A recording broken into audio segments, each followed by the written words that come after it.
বন্ধুরা, আজকে একটা খুব গুরুত্বপূর্ণ খবর নিয়ে আলোচনা করব। অক্টোবর মাস থেকে সারা ভারত জুড়ে শুরু হতে চলেছে ভোটার তালিকার বিশেষ পরিমার্জন প্রক্রিয়া, যেটাকে আমরা এক কথায় এসআইআর বলে থাকি, যেটা কিছুদিন আগে বিহারে হয়েছে।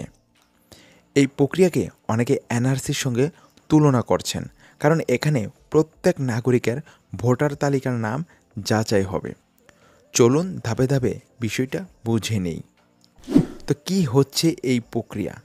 দেখুন, নির্বাচন কমিশন বলছে ভোটার তালিকায় অনেক সময় ভুল নাম ঢুকে যায়, আবার কেউ মারা গেলে নামের তালিকা কিন্তু থেকে যায়। অনেক সময় দেখা যায় যাদের নাগরিকত্ব নিয়ে প্রশ্ন আছে তারাও ভোটার তালিকায় ঢুকে পড়েছে। তাই এবার অক্টোবর মাস থেকে নির্বাচন কমিশন সারা দেশে একযোগে এই বিশেষ পরিমার্জন শুরু করছে। তো দেখুন, কারা এই প্রক্রিয়ায় জড়িত থাকবেন। প্রতিটি রাজ্যের মুখ্য নির্বাচন আধিকারিক এই কাজের নেতৃত্ব দেবেন। ব্লক ও বুথ স্তরে নির্বাচন কর্মীরা কিন্তু ভোটারদের নথি যাচাই করবেন, এবং যেসব জায়গায় আদিবাসী জনসংখ্যা বেশি রয়েছে বা সংবেদনশীল এলাকা আছে সেখানে কিন্তু বিশেষ গুরুত্ব দেওয়া হবে। তো দেখুন, বিহারে যেটা হয়েছে সেটা কিন্তু অক্টোবর মাসে পুরো ভারতবর্ষ কিন্তু যে নির্বাচন কমিশন রয়েছে ওনার নেতৃত্বে কিন্তু সেটা চালু হবে। তো ভোটারদের এখন কি করতে হবে। ভোটারদের ভোটার আইডি, জন্ম তারিখের প্রমাণ, ঠিকানার প্রমাণ, নাগরিকদের নথি ইত্যাদি কিন্তু আপনাদের আপডেট রাখতে হবে। যদি কারো নাম ভোটার তালিকায় ভুল হয়ে যায় তাহলে কিন্তু এটা সংশোধনের সুযোগ থাকবে। নতুন ভোটার হলে নিজের নাম যুক্ত করার জন্য কিন্তু আপনারা আবেদন করতে পারবেন, এবং মৃত ব্যক্তির নাম তালিকা থেকে বাদ দেওয়া হবে, এবং যারা মৃত্যু হয়েছে বা মারা গেছে তাদের নাম কিন্তু বাদ দেওয়া হবে সেই স্ক্রুটিনির মাধ্যমে। এবং যে এসআইআর শুরু হবে অক্টোবর থেকে, সেখানে কিন্তু একদম আপডেট করে ভোটার লিস্ট তৈরি হবে। তো মানে এক কথায় বলা যায় এবার ভোটার তালিকায় নাম একেবারে শুদ্ধ এবং আপডেট করে দেওয়া হবে।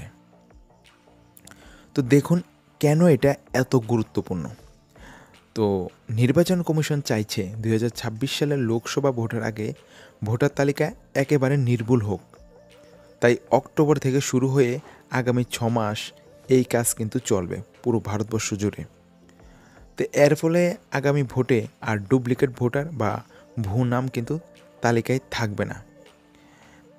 তো মানুষের জন্য একটি বার্তা রইল। দেখুন বন্ধুরা, আপনাদের প্রতি আমার একটা অনুরোধ, নিজের ভোটার আইডি চেক করুন। যদি নাম না থাকে বা ভুল থাকে নামে, তাড়াতাড়ি কিন্তু এটা সংশোধন করুন। নাগরিকত্ব বা ঠিকানার প্রমাণ সবসময় কিন্তু তৈরি রাখুন বা আপডেট করে রাখুন। যে আপনাদের যে ডকুমেন্টস রয়েছে সেগুলি কিন্তু আপনাদের ডিস্ট্রিক্ট বা আধার কার্ডে অনেক সময় কিন্তু ডিস্ট্রিক্ট চেঞ্জ হয়ে থাকে, সেগুলি কিন্তু আপনারা ইতিমধ্যে কিন্তু সেগুলি কিন্তু আপডেট করে রাখেন। কারণ অক্টোবর থেকে কিন্তু যাচাই শুরু হবে, সেটি খুবই গুরুত্বপূর্ণ। এতে যারা প্রকৃত ভোটার তারাই ভোটার তালিকায় কিন্তু থাকবে। তাহলে বন্ধুরা, আজকের ভিডিও থেকে আমরা কিন্তু জানলাম অক্টোবর থেকে শুরু হতে চলেছে ভোটার তালিকার বড়সড় পরিবর্তন। আপনারা সবাই সতর্ক থাকুন, নথি প্রস্তুত রাখুন এবং খবরাখবর ঠিকমতো নিতে থাকুন, কারণ অক্টোবর থেকে কিন্তু পুরো ভারতবর্ষে কিন্তু এসআইআর শুরু হবে। তাই আপনাদের যে ডকুমেন্টস বা কাগজপত্রগুলি সেগুলি কিন্তু আপনারা অলরেডি আপডেট রাখুন, এবং ভোটার আই কার্ডটা চেক করুন। সেখানে যদি আপনাদের নাম, অ্যাড্রেস বা মোবাইল নাম্বার লিঙ্ক না থাকে সবগুলো আপডেট করে রাখুন। কমেন্টে লিখে জানান আপনার মতে এই প্রক্রিয়ার সঠিক সিদ্ধান্ত কিনা।